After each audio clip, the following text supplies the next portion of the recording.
But first, we want to bring you highlights from the most anticipated debate of the midterm calendar. Of course, I'm talking about Mehmet Oz versus John Fetterman in Pennsylvania. Now, let me just say this.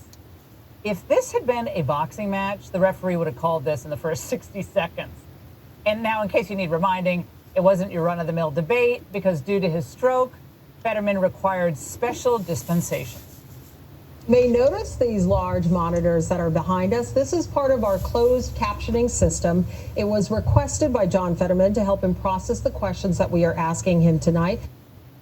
But right off the bat, it was pretty clear that Fetterman would need a lot more than that big screen.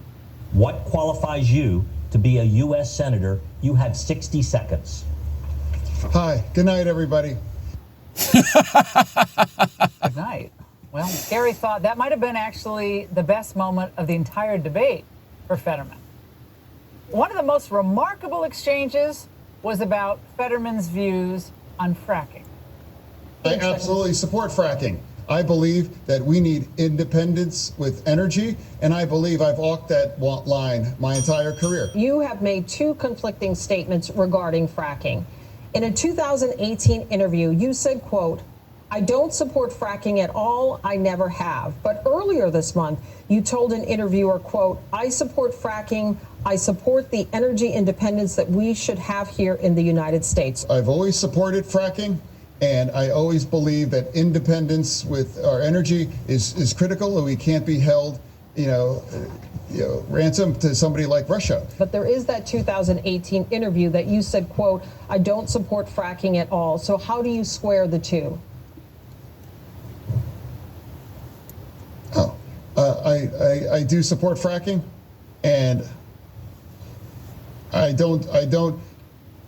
I support fracking, and I stand and I do support fracking. Wow. Now, when he wasn't lying, there were these bizarre moments. The abortion decision should be left up to states, and specifically when John Fetterman... You roll with Doug Mastriano. John, when I'm done, John, you'll have your turn, John. I've talked to families. You want to cut Social Security. Mr. Fetterman, it's his turn for his closing. He kept, screaming out random thoughts. That was during Oz's closing statement. So look, whoever thought it was a good idea to put Fetterman out there, not only tonight, but to run for the U.S. Senate, that was cruel, and it was a total fraud. No, it wasn't. Will you pledge tonight to release those records in the interest of transparency? You have 60 seconds.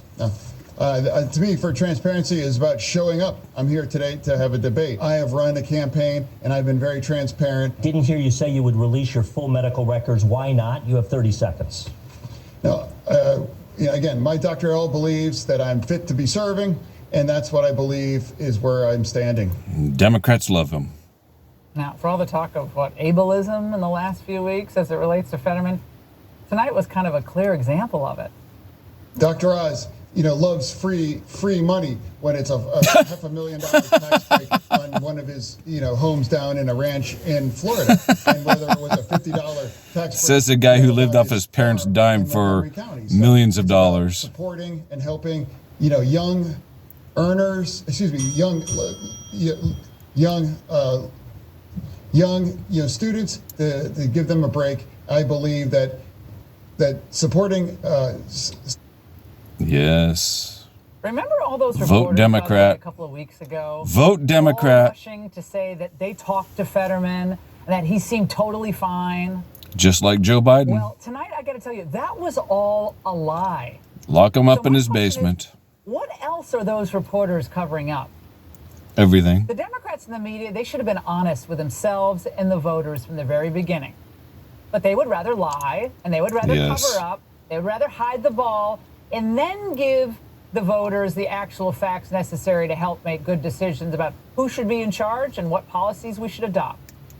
Look, the only way to stop this, the only way to get the media and the Democrats to tell us the truth is to punish them for their lies. What you saw over the last several months with Fetterman, filled with lies. They have to learn that when they lie to the voters, they will suffer politically. Now, until that happens, the lies will continue. Joining me now is Molly Hemingway, editor-in-chief at The Federalist. and Fox News contributor. Molly, I really do think that's the most important point to come out of tonight.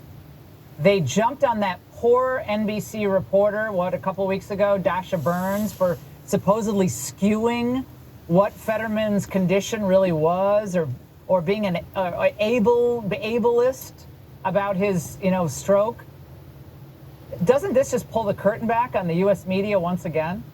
Yes, when Dasha Burns reported that she wasn't sure Fetterman was fully able to communicate with her without this assistance, she was trashed by other people in the media who mocked her and said that he was totally fine. Those people look horrible right now. They clearly were lying, or they clearly did not know enough to, just like with Joe Biden, accurately convey the situation. But it does remind you that the media did this exact same operation with Joe Biden in the 2020 campaign. He also was suffering and not able to endure the rigors of a campaign. They lied about it. They protected him. They even kept debates until the very last part of the campaign cycle. And so I think you're right. They'll keep doing it. They keep doing it with all sorts of candidates. I mean, this is not the first debate we've had where we have seen the Republican candidate do a very good job after the media presented the race in a different manner.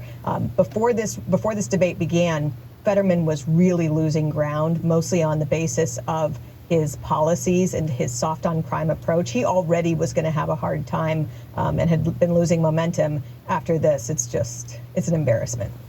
Right. Well, Molly, you're right, because they're lying about Biden's condition. They lied about inflation for a year.